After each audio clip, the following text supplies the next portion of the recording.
Today on Pastor JDO3, the podcast, we spend time talking to Demetrius Frazier, Senior Director of Learning and Development at Kaiser Aluminum. He's the founder of blackmenread, which has 987 members. He achieved his bachelor's from Virginia Union University and a master's degree from the University of Richmond. And now, part one of Goes Frazier. I thought this would be a good place to start. We're talking about this HBCU love.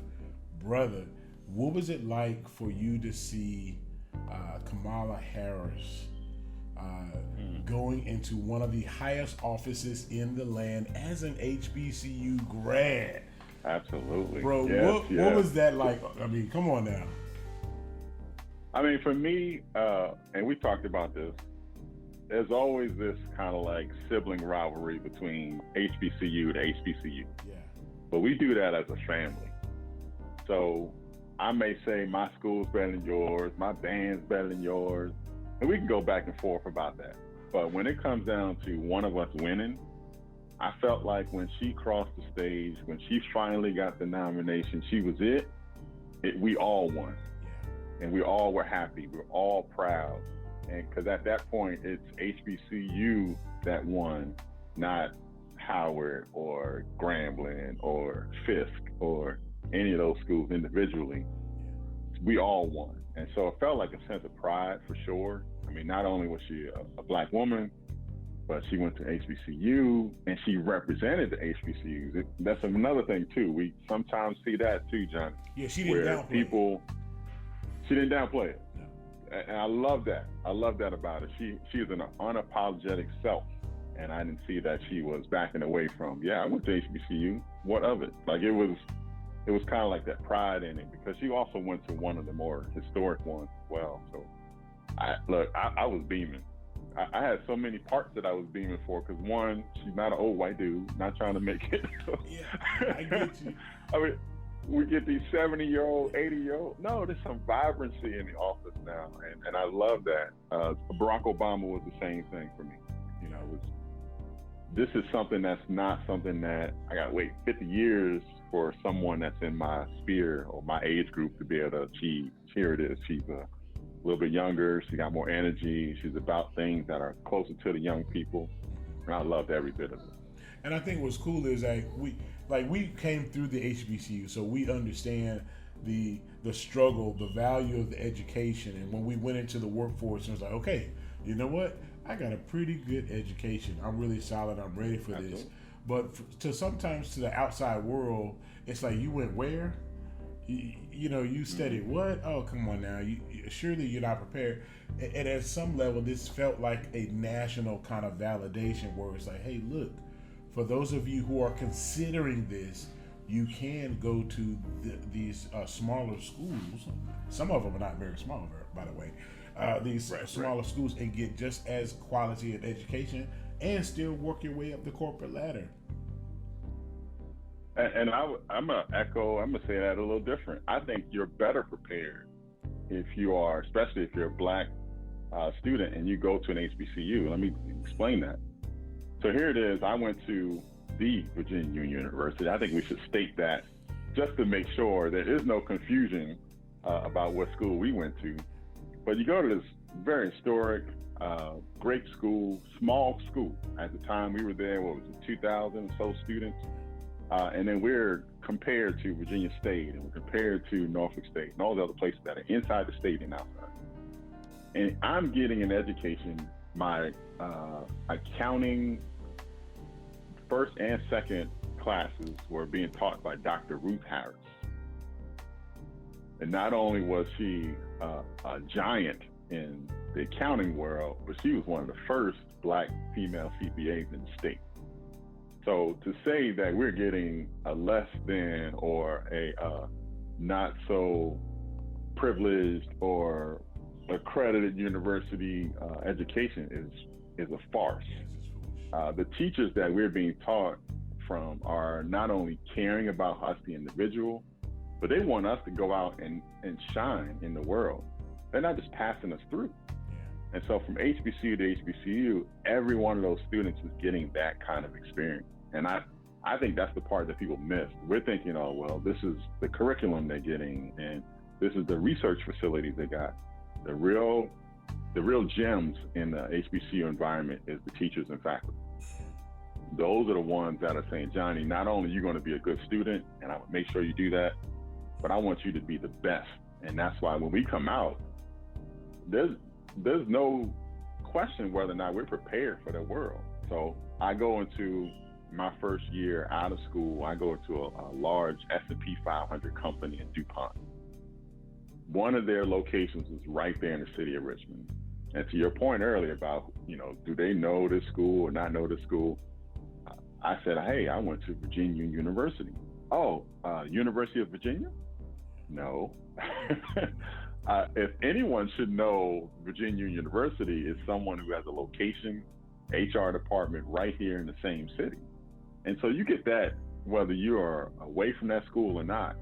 And I think the important part is that when I got in there, not only did I have a network of people who went to other HBCUs, but also had the confidence in myself that I can stand in all of that and still feel like I'm just as accomplished.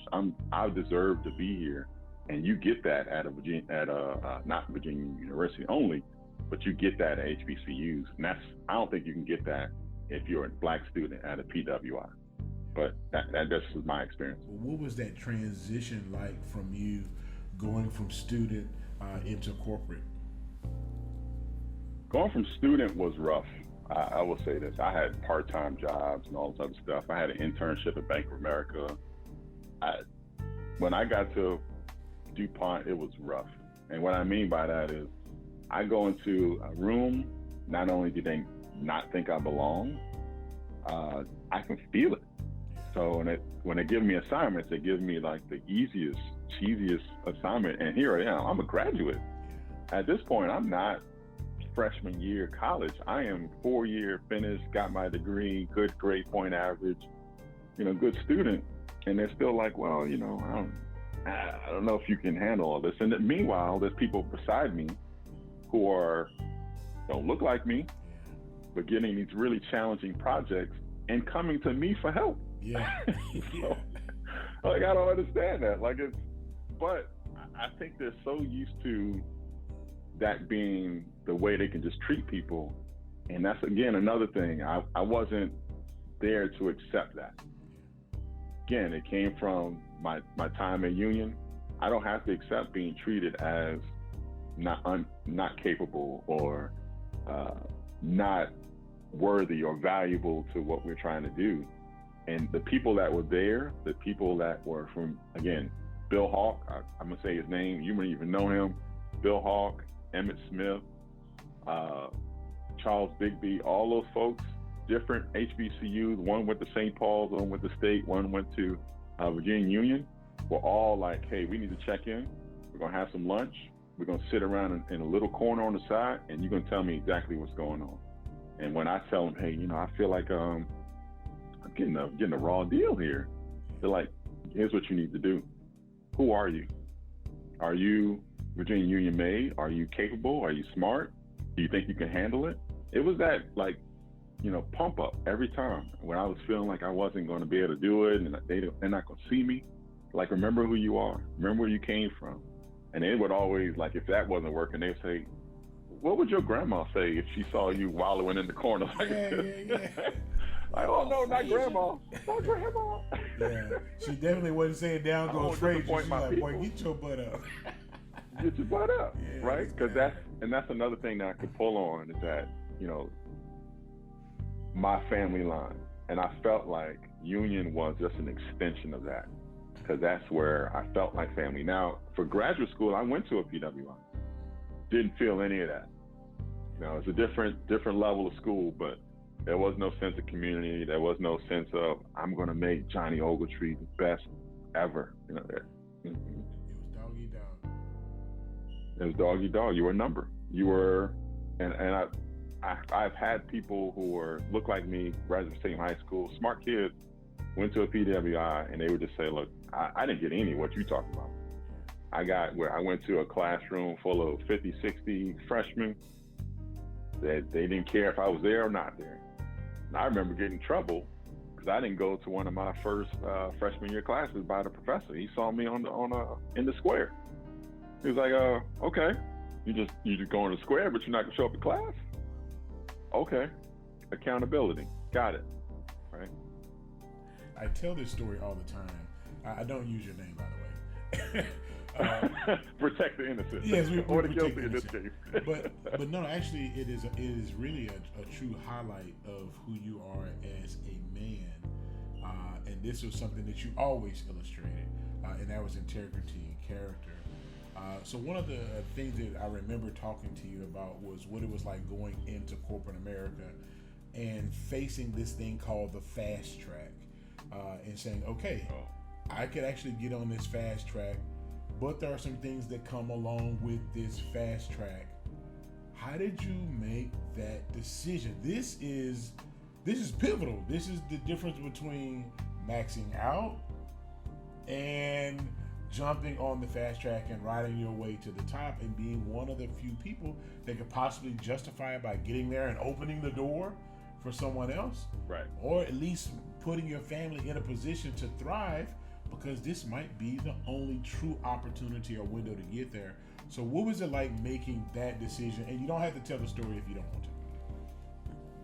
No, I would say, and in general, because now I've been at a different company, and there's that same idea, fast track, and how you can get to the top levels and all that stuff. And just as a general comment, in DuPont at the time, there was a lot of people who were, seen as the high risers, the promotables, or whatever term they want to use. And those people got job after job after job. And it seemed like they were not just rewarded for what they did, but they were pushed into those roles.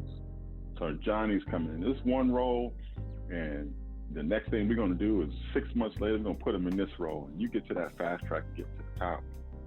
And one of the things I always felt like from African American, whether it's male or female, females were slightly different, is that it felt like you had to like almost kind of push your priorities aside, especially for helping people.